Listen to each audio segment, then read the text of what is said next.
Welcome to first part of Boolean algebra examples. In the last two presentations, I explained you what is Boolean algebra and what are the different rules involved in it. I explained each and every rule and also proved them. The rules I have written on the right hand side of the screen so that we can use it directly while solving our examples.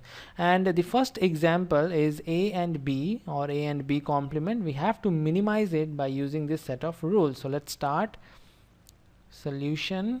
Let's say this is function f, a and b or a and b complement. If you remember the priority I told you, the not is the highest priority, then and then or. So first we try to implement the De Morgan's law, that is actually the complement law, and we can find that there is no such case like this too. So we cannot implement the De Morgan's law. So this is gone. Then we will see for and if we can implement any of this here, and you can see we do not. So this is also gone. The only thing is left or. So function f is equal to, you can see a is common in both the literals. So I will take a common, and in bracket I'm left with b or b complement, and b or b complement is equal to 1. Here you can see a or a complement is equal to 1, so b or b complement is also 1. And now we have a and 1. A and 1 is equal to a from here.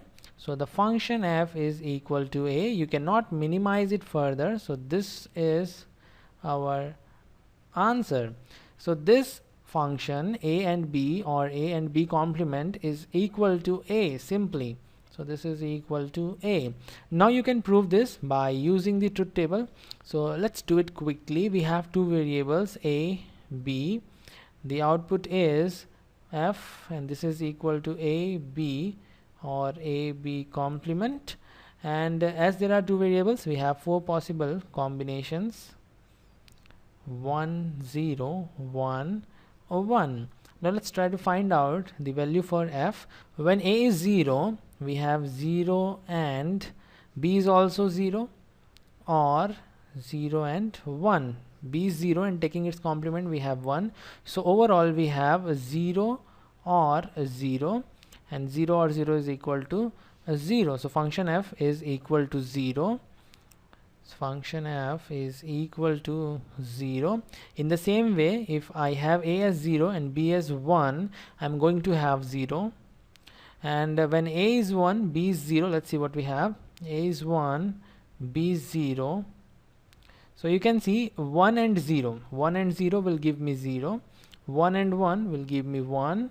Or is there, so we have 0 or 1 is 1. I have told you whenever you or anything with 1, the output is always going to be 1. So 0 or 1 is 1, so I have 1 here.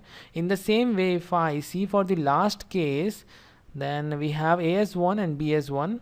So a as 1 and b as 1, this thing is equal to 1. So once you have anything odd with 1, I'm not going to evaluate this thing because it is a and b complement. Whatever be the value of this thing, we have output as 1 because this thing is odd with 1. So the output is 1. Now you can easily compare that a is 0, 0, 1, 1, and f, the function, the output is also 0, 0, 1, 1. They are same. So whatever be the value of b variable, it is not affecting the output. So why to write this whole thing when you can simply write f is equal to a from the truth table also. You can cross check your answer from the truth table, but we are not going to do this thing in the exam every time because we don't have that much time.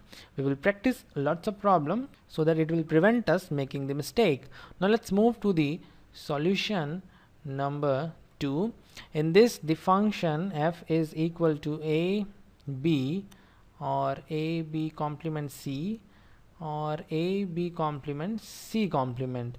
Now you can clearly see that this a is common in all the three literals. So I will take a common, and in bracket I have b from here, b complement c or b complement c or b complement c complement. Okay, now we have to use this rule that I told you very important one. In this you can see when we have A or A complement B, we have A or B. I just omitted this thing. In the same way, if I compare this two, I will eliminate B complement. So I have A, B or C because I have eliminated B complement by distributive law. This thing is written as it is, B complement, C complement. Let's see what we have in the next step. And again you can see we can implement this law once more. Here if I see B complement, C complement, I'm going to again eliminate this B complement so that I will have B or C complement or C. Now it is really easy to calculate C complement or C. From here you can see A complement or A is equal to 1, so C complement or C is also equal to 1. So B or 1. B or 1 from here you can see is 1, so A and 1. A and 1 from here you can see is equal to A. So this large function is equal to A. So this is the beauty of Boolean algebra. You can reduce this thing to such a small value by using this set of rules.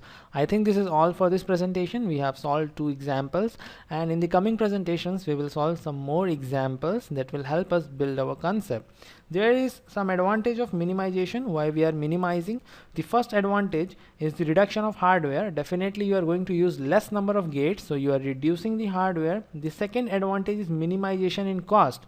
Once you reduce the hardware, it is obvious that you minimize your cost because the hardware is having some cost. The third one is increase in speed and fast response. When you reduce the number of gates, each gate will have its own time. For example, you have 3 components and these 3 components is having its own time. Let's say TA, TB, TC. After TA this will produce the output, after TB this will produce the output, and after TC this will produce the output.